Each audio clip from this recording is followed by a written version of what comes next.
The final will is that to be truly present, so that the lived moment belongs to us, and we to it, and stay a while could be said to it. Man wants at last to enter into the here and now, as himself, wants to enter his full life without postponement and distance. The genuine utopian will is definitely not endless striving.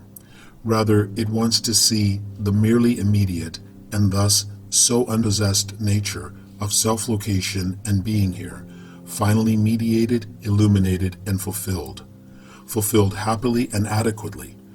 This is the utopian frontier content which is implied in the "stay a while you are so fair" of the Faust scheme. The objective hope images of the construction thus press inevitably towards those of fulfilled human beings themselves and their environment, fully mediated with these images, that is, towards homeland. The fifth and final part, identity, attempts to take up these intentions. As attempts to become like proper human beings, the various moral guiding images appear, and the so often antithetical guiding panels of the right life. The fictional figures of human venturing beyond the limits then appear. Don Giovanni, Odysseus, Faust, the last precisely on the way to the perfect moment, in utopia, which thoroughly experiences the world. Don Quixote warns and demands, in dream monomania, dream depth. As call and put of very immediate, very far-striking lines of expression, music emerges, the art of strongest intensity, distilled into song and sound, of the utopian humanum in the world. And then the images of hope against death are gathered, against the hardest counterblow to utopia. Death is therefore its unforgettable awakener. It is especially a circulation of that nothing which is devoured into being by the utopian pull.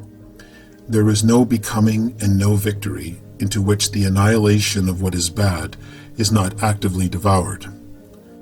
All the glad tidings which constitute the imagination of religion culminate mythically against death and fate, both the completely illusory tidings and those with a humane core, ultimately related to deliverance from evil, to freedom towards the kingdom. There follows, precisely concerning this worldly intention, towards this becoming homeland, the future problem in the bearing, encompassing space of homeland, of nature. The problem of what is worth wishing for in general, or of the highest good, always remains the central point here. It's utopia of the one thing necessary, although it, in fact, still stands completely in premonition, like the being in the present of men themselves, governs all the rest. If only the less high goods were attained, and accessible, of course, on the road to the abolition of base deprivation, on the road which first leads to the treasures where moth and rust doth corrupt, and only then to those which stay a while. This road is and remains that of socialism. It is the practice of concrete utopia. Everything that is non-illusory, real possible about the hope images leads to Marx. Works, as always, in different ways, rationed according to the situation, as part of socialist changing of the world. The architecture of hope thus really becomes one, on to man, who had previously only seen it as dream, and as high, all too high pre-appearance, and one onto the new earth.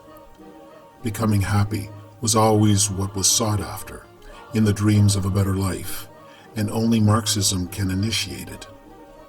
This provides fresh access to creative Marxism, even pedagogically and in terms of content, and from new premises of a subjective and objective kind.